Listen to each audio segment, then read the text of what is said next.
What if I told you that the mystique around Air Jordan never walked into the Chicago Bulls locker room?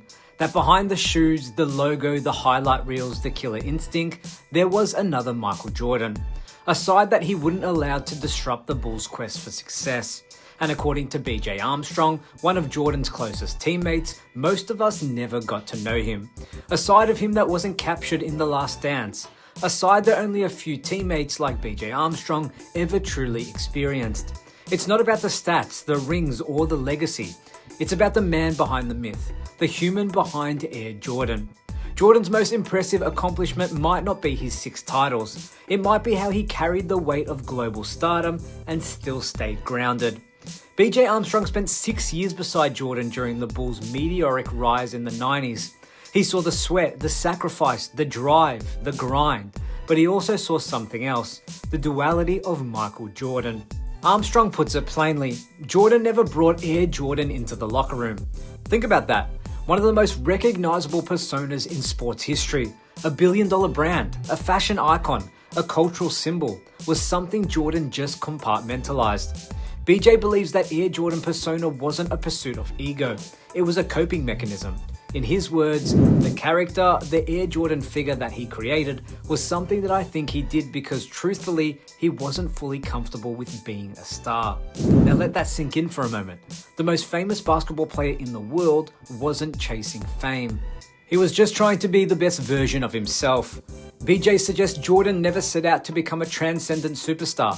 He just wanted to play the game at the highest possible level. Fame was just a tax he had to pay. It wasn't the destination, it was the baggage. And instead of letting it define him, Jordan made sure it stayed outside the sacred walls of the team. One of my fondest memories of Michael is that Michael was one of the guys, right? He loved being one of the guys, and he, when the Air Jordan and the cameras were off, he felt comfortable being one of the guys. So trash talking and being truthful with one another is part of building a relationship if you're going to achieve that level of success. Jordan didn't reject fame.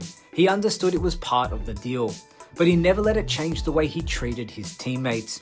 According to Armstrong, Jordan maintained humility in a way that's rare among megastars. He never acted like he was above anyone, even though on the court he very clearly was. Armstrong said, and I quote, "He never allowed his teammates to feel inferior or as if he were on a pedestal far above them." That's not the Jordan we often hear about, right?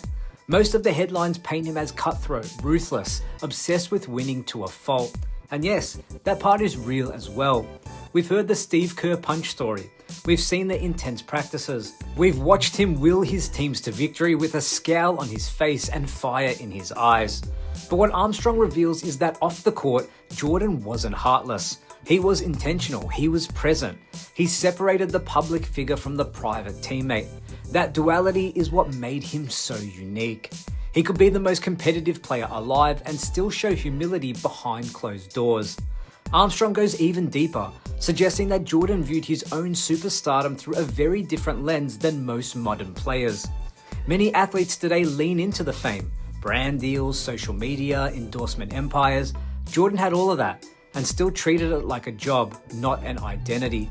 Armstrong went on to say he understood the business of what that person meant to the league, to the team, to the fans, to nearly everyone except those of us working closest to him. It's almost like Jordan put on a costume, Air Jordan, when he stepped in front of the cameras.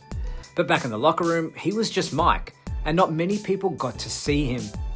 BJ and the early Bulls, guys like Scottie Pippen, Horace Grant, Bill Cartwright, they got to know the real MJ, the man. But players from the second three-peat, they mostly met Air Jordan. They saw the brand, the icon, the machine. BJ said, the new guys never got to know the person. They only knew the Air Jordan character. He jumped in and started playing, so they couldn't develop that relationship. It's a fascinating contrast. You had 2 eras of Bulls players, both won championships, but only one group really knew the man behind the myth. We often talk about Jordan as a competitor, but BJ's story adds another dimension. Jordan, the teammate. Not the motivator through fear, but a man who built trust, kept egos in check, and never let his stardom divide the team. That doesn't mean he was soft. He demanded excellence from everyone, we all know that. He raised the standards, he pushed buttons, he made sure everyone was locked in. But that doesn't mean he was selfish. It actually shows he cared. Jordan understood that championships weren't won by stars, they were won by teams. And if the greatest player in the world refused to act superior behind closed doors, what excuse did anyone else have? We forget that humility is a form of leadership too. Jordan didn't just lead with fire, he led with example. And sometimes that meant leaving Air Jordan at the door. It's easy to focus on highlight dunks and clutch shots. It's easy to see the screaming, the swagger, the killer instinct. But what BJ Armstrong reminds us of is that Michael Jordan's greatness wasn't just built on talent. It was built on intention. He knew how to control his image. He knew how to protect the team from distractions. He knew when to turn the spotlight off. That kind of discipline, frankly, is rare. It's easy to get caught up in the fame, to let the crowd define you, to start believing the hype. But Jordan never did. And because of that, he may have been even greater off the court than we realized. We often associate Michael Jordan with being ruthless, heartless, a cold-blooded competitor. And yes, he was all of that on the court. But off the court, there are countless stories, like this one from BJ Armstrong, that show a different side. A man who was humble, present, aware of his role, but never obsessed with it. It goes to show you can't always judge character by what you see in competition. That's the Air Jordan side, but the Michael Jordan side, that was more complex, more human. Not many people got to know MJ personally because he was so fiercely focused on winning. And maybe that's what made those rare connections, like the one with BJ Armstrong, so meaningful. It also proves something that doesn't get said enough. Michael Jordan was actually a great teammate. He doesn't always get the credit for that because we're so busy talking about his scoring, his rings, his legacy, but behind it was a leader who never let the spotlight make him bigger than the team. That might be the most valuable lesson of all, even when it was so tempting to do so. So thanks for watching everyone, and if you made it this far, drop a comment below. What do you think? Was MJ more grounded than we give him credit for? Did the legend of Air Jordan overshadow the man? I'd love to hear your thoughts, and as always, like, subscribe, and stay tuned. We've got more untold stories from the NBA's greatest coming soon. My name's Damian Peters, this is Basketball Network, and we'll see you in the next one.